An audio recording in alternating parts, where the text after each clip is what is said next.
Vamos falar de ninguém mais, ninguém menos que Luana Piovani agora? É o que eu proponho. Luana Piovani, pessoal, ela sim fez uma daquelas reflexões com os seus seguidores sobre a influenciadora, ou a mega influenciadora Virgínia Fonseca. Mas olha só, dessa vez ela fez usando um vídeo de um cara super familiar para quem acompanha aqui a família Morning Show semana após semana. Vamos conferir. A Virgínia é triste pra caralho. Triste pra caralho. Visivelmente, porque a felicidade dela é o contrário do paradoxo da escolha. Ela tem muitas opções e baixo intelecto e nível cultural para contemplar as opções. Ou seja, ela multiplica as opções dela, e quanto mais opções, mais travado e infeliz você fica, e não tem nível cultural para contemplar aquilo que ela tem. Se você é piloto de avião e entende de aviação, meu irmão, a hora que você entra num Citation, irmão, não é uma experiência qualquer. A hora que você entra naquele Mustangão, aquele bimotor maravilhoso, é um evento para sua vida, é uma experiência humana, porque você conhece o contexto da aviação. Você sabe que a gente precisou de 100 anos de tecnologia, a gente precisou de muita gente trabalhando e estudando para isso. Agora, se você for rico pra e burro, você tem dois problemas, porque você tem excesso de opção que te trava, te causa angústia, ansiedade e necessidade de mais opção, e você tem a incapacidade de contemplação diante das opções que você tiver. E não poderia ser diferente. O nosso querido, glorioso Gui Batilani, que se junta a nós aqui depois desse trecho de uma live despretensiosa ali com os muitos seguidores que o Gui tem. Do nada botou esse trecho, né, meu irmão? Olha o cara, meu irmão. Olha a estica do cara. Craque. Olha o cara. Botou até um pescocinho de tartaruga aí, meu amigo. Tá meio Freud hoje. É, olha lá. 13 milhões de visualizações nesse que era um corte despretensioso. E, pô, nós somos grandes amigos, eu acompanho tua trajetória, eu tenho certeza que você... É um daqueles casos, né, Gui? A cor, Até combinando. É. A gente combinou antes. É uma nova. Tá bonito. Não, gente, eles vão falar da Virgínia e Zé Felipe, é dupla sertaneja. Exato. Olha aí. André e Gui. Vamos focar aqui no que importa aqui, porque a tua reflexão bateu na veia de um jeito realmente assustador, não poderia ser diferente, porque eu vou deixar você aqui elaborar um pouco nessa síntese, né? Dinheiro do dia para a noite, dinheiro não necessariamente traz felicidade, isso já é um consenso, pelo menos uma sabedoria popular, mas o pior é da forma mais ainda refém dos likes e da ditadura do algoritmo que a gente vive, aí sim que as pessoas vão ficando cada vez mais vazias e incultas, né? E mostrando que dinheiro sem consistência e densidade pessoal e intelectual não quer dizer nada, e talvez quer dizer sim a sua presença aí nessa amargura e nessa tristeza permanente, né? Elabora um pouco pra gente aqui, porque bateu na veia de um jeito que só você para fazer dar certo desse jeito. Pois é, André, era uma live que eu falava sobre saúde mental. Inclusive, gente, bom dia, tô com muita saudade de vocês, logo tô enchendo o saco, tá?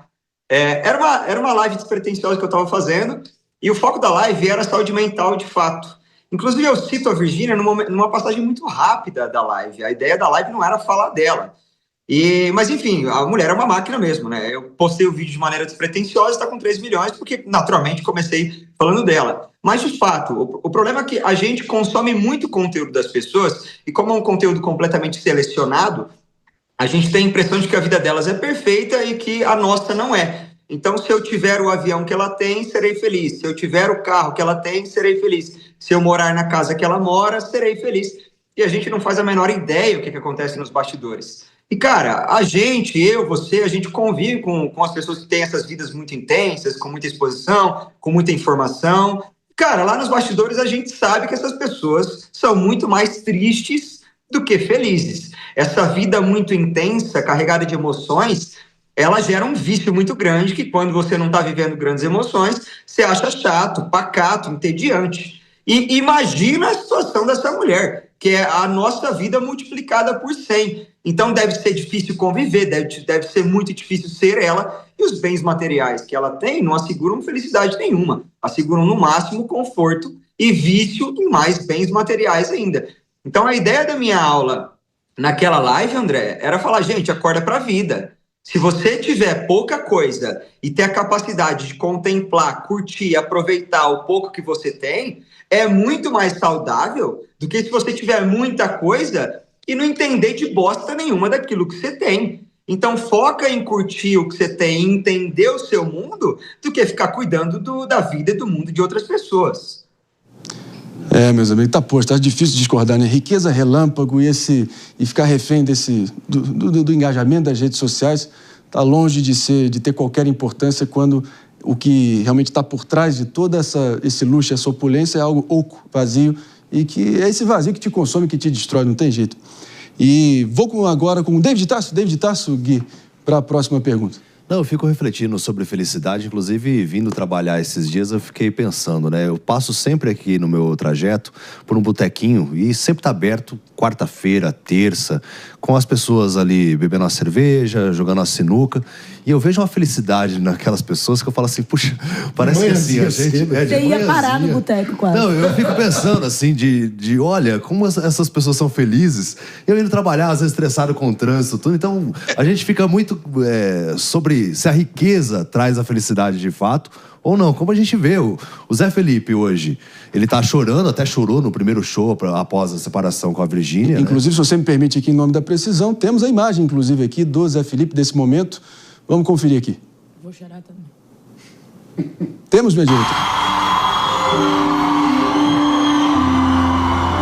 Chucoinho.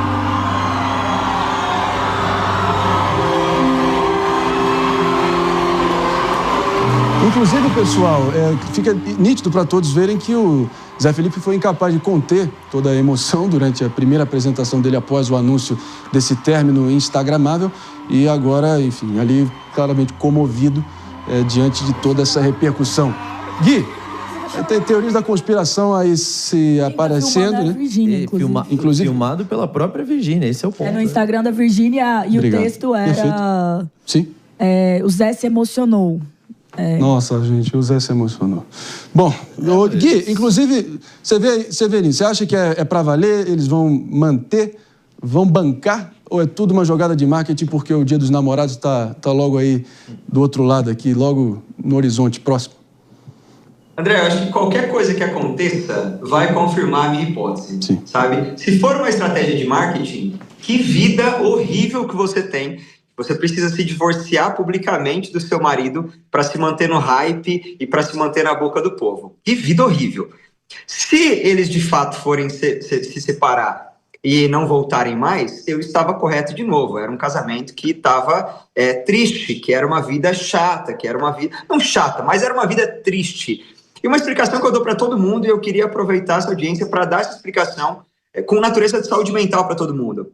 Gente, não existe equilíbrio perfeito, ideal, entre intensidades. Se você é muito feliz, se alguém ou algo te faz muito feliz, aquela mesma coisa tem a capacidade de te fazer muito triste.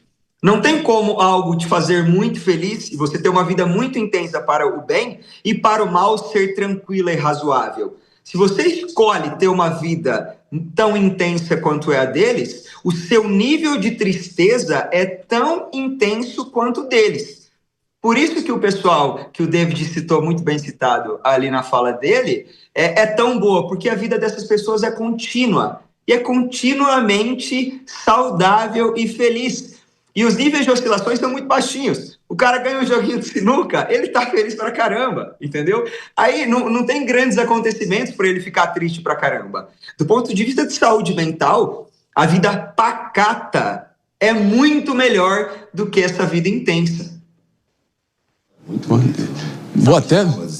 Vamos aplaudir de pé. Todo mundo levanta aí, levanta aí. Levanta aqui, levanta aqui, levanta aí. Às 11h38, galera, hein? É o nosso Freud de Maringá, é por aí. Gui Batilani, o homem tá impossível, tá na crista da onda.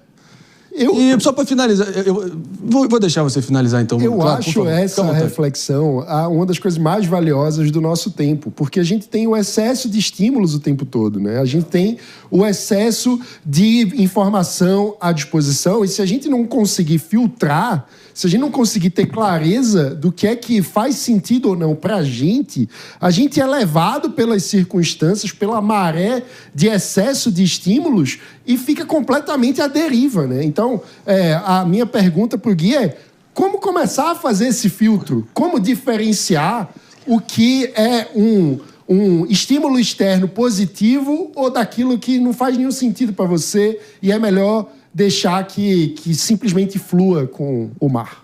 Gui, papo tá maravilhoso. Concluindo, resposta final aqui, Gui Batilani, já consideração final. Vamos que vamos.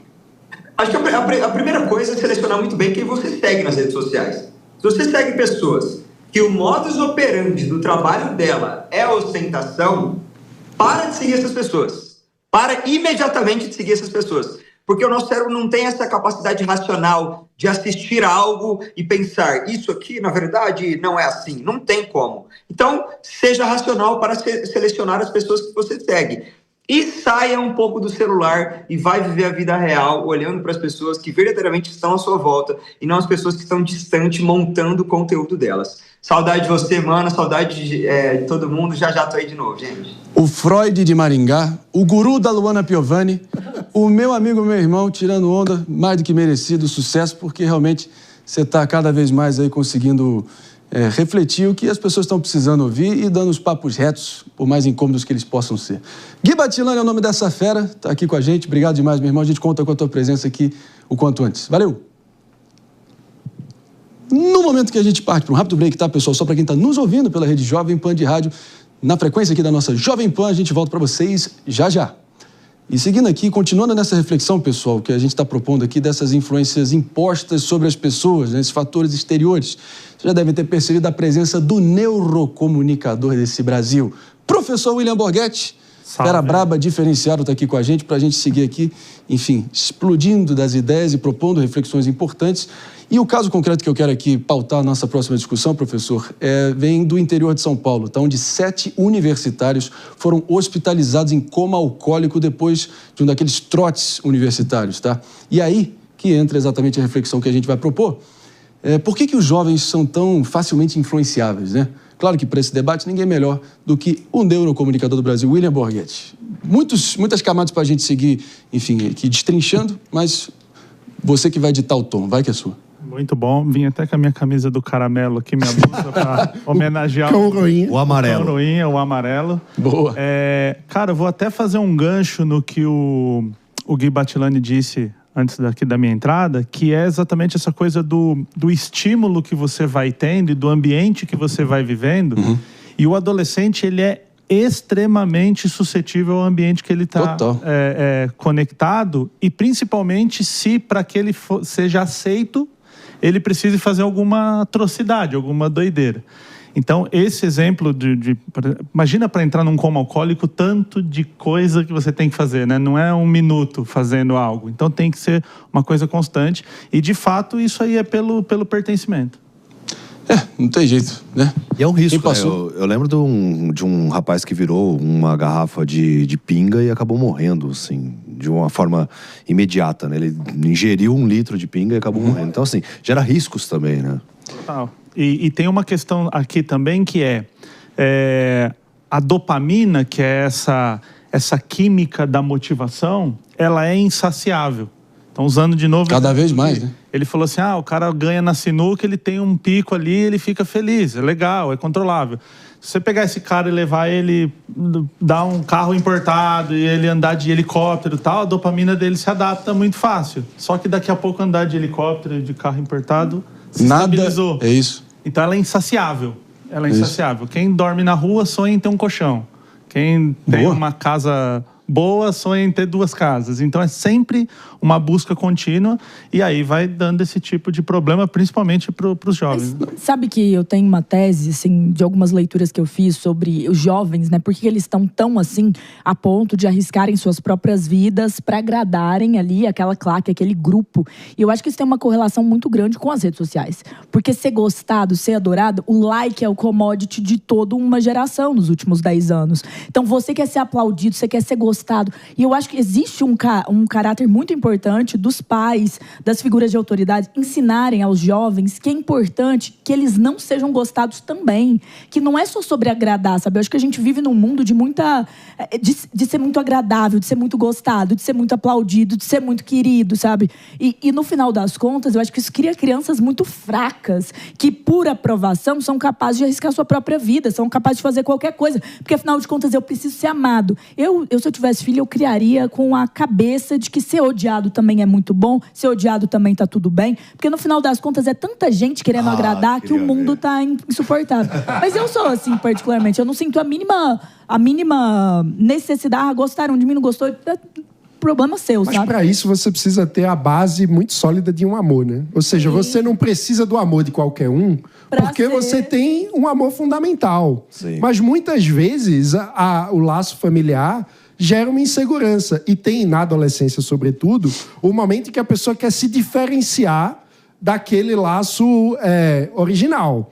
E aí eu acho que é onde o jovem está mais suscetível a fazer besteira, né? Porque ele tem uma fase em que ele precisa afirmar qual é a diferença entre ele e a família de origem. O que é a individualidade dele, que não é simplesmente a cópia, a xerox do pai e da mãe. A própria identidade. A própria identidade. E aí, muitas vezes, no lugar de buscar um caminho de singularidade, a pessoa acaba seduzida por um outro grupo, né? Então, para sentir que não é apenas a cópia do pai e da mãe, o jovem precisa de um grupo para ele dizer, eu pertenço aqui também, diferentemente do meu pai e da minha mãe, que não estão nesse grupo de jovens. Professor William Borghetti, gostamos de rostos e vidas em jogo, casos concretos, claro, respeitando aí qualquer sigilo profissional que possa já ter passado aí por você, mas enfim, se você, a partir da reflexão do Mano e da Jess aqui, algum caso concreto vem em mente? Cara, eu não teria, assim, para te dizer um caso específico, mas a Jess trouxe uma coisa que é importante, que é assim, se você souber que vai ter alguém que não vai gostar de você e você conseguir conviver isso com tranquilidade, é muito saudável isso, é muito importante. E aí o Mano fala uma coisa assim, qual a estrutura que você tem de amor? Então vamos imaginar, você tem um reservatório de necessidade de amor. Se esse reservatório ele é coberto pelos pais, pelos amigos, pelas pessoas próximas, as porradas que você toma fora disso, você aguenta melhor. Normalmente, quem se expõe muito a risco, você vai fundo na história, falta essa estrutura de dentro de casa, falta essa estrutura amorosa, familiar. Falando em expor